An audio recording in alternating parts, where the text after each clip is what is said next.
ఎవరిని చూడాలి? యేసుక్రీస్తు వారిని చూడాలి. యేసుక్రీస్తు వారు పొందాడా, పొందలేదా? మరి యేసుని చూడు, దొంగను ఎందుకు చూస్తావు? యేసు పొందాడుగా, యేసుక్రీస్తు వారు పొందాడుగా. ఎందుకు పొందాడు ఆయన? పాపక్షమాపణ నిమిత్తమా? అది పాపాలు కడిగేసుకోవడానికి పొందాడు యేసుక్రీస్తు వారు.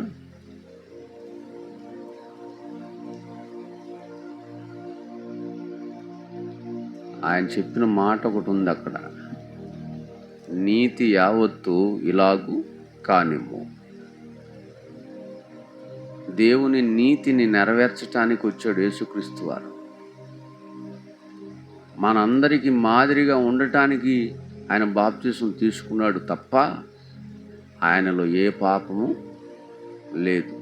దేవుని నీతిని నెరవేర్చాలి గనక బాప్తిసం. నేను నీ చేత బాప్తిసం పొందవలసిన వాడనే ఉండగా నేనిచ్చు బాప్తిసం పొందుటకు నీవు నా యొద్దకు వచ్చితివా అని ఏమండి నివారింపజూశాడంట. యేసుక్రీస్తు వైపు బాప్తిసం ఇచ్చే నివారింపజూశాను. అప్పుడు ఆయన ఏమన్నాడు? నీతి యావత్తు ఇలాగు జరుగుట యుక్తం. ఆయన నీతిని నెరవేర్చటం మన బాధ్యత, మనం ఉందందుకే. కనుక యేసే పొందాడురా, మనం పొందపోతే ఎట్ట అని అనేకులు పొందుతారు. దానికోసం నేను బాప్తిసం పొందటానికి వచ్చాను.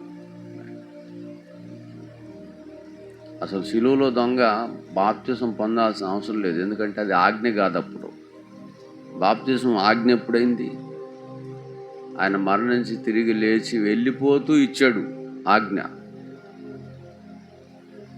మీరు సర్వలోకానికి వెళ్ళి సర్వసృష్టికి సువార్తను ప్రకటించండి, తండ్రి యొక్కయు కుమారుని యొక్కయు పరిశుద్ధాత్మ యొక్క నామములో వారికి బాప్తిసం ఇచ్చి నేను ఏ ఏ సంగతులను మీకు ఆజ్ఞాపించానో.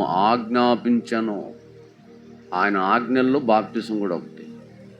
వాటన్నిటిని వినాలని కాదు, గై కొనవలెనని, అంటే వాటి ప్రకారం చేయవలెనని, బ్రతకవలెనని వాళ్ళకి బోధించండి అన్నట్టు.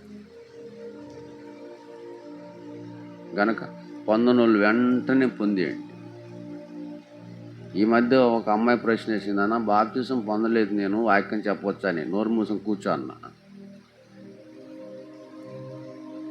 బాప్తిసం పొందకుండా ఏం చెప్తారు నువ్వు వాక్యం?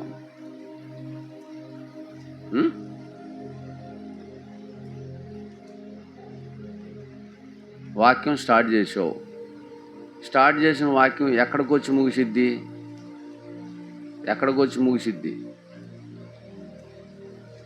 బాప్తిసం దగ్గరికి వచ్చి ముగిసిద్ది. అవునా? ఎంత పెద్ద ప్రసంగం చేసినా చివరికి వచ్చేసరికి ఏం చెప్పాలి? గనుక ఇన్ని దేవుని మాటలు విన్నా నువ్వు మారు మనసు పొందాలి. బాప్తిసం పొందకపోతే బాప్తిసం పొందాలి. పాపాల నుండి నువ్వు విడుదల పొందాలి. పరలోకానికి రెడీ అవ్వాలి. ఎప్పుడు పోతావు తెలియదు కనుక అని చెప్పాలా? చెప్పరా? ఖచ్చితంగా చెప్పాలి. ఏ పాఠం చివరికి వచ్చిన ఏడకు రావాలి? బాప్తిసం దగ్గరికి ఖచ్చితంగా రావాలి. రాకుండా ముగించటం కుదరదు ప్రసంగం.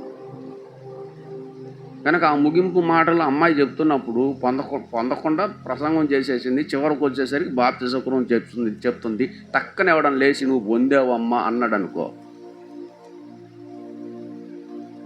ఏం చెప్తుంది? నేను పొందలేదు. మరి పొందకుండా ఎట్లా చెప్తున్నావు? నువ్వు పొందు, తర్వాత పొందమని మాకు చెప్పు అంటారు. కనుక వాక్యం చెప్పి వాళ్ళు ఏం పొంది ఉండాలి? బాప్తిసం పొందితేనే ఆయన గురించి చెప్పే అర్హత కూడా ఉంటుంది, అధికారం కూడా ఉంటుంది. కనుక మీరందరూ యేసుక్రీస్తు వారి గురించి చెప్పాలంటే మీరందరూ అర్హత కలవారై ఉండాలి. చూసారా ఎన్ని అవకాశాలు! ఆయన గురించి ప్రకటించే అవకాశం, పాపాల నుండి విడుదల పొందే అవకాశం, పాతాళాన్ని తప్పించుకునే అవకాశం, పరలోకానికి చేరే అవకాశం. ఎన్ని అవకాశాలు ఉన్నాయో. బాప్తిసం అసలు పరలోకానికి మార్గం అని చెప్పాలి.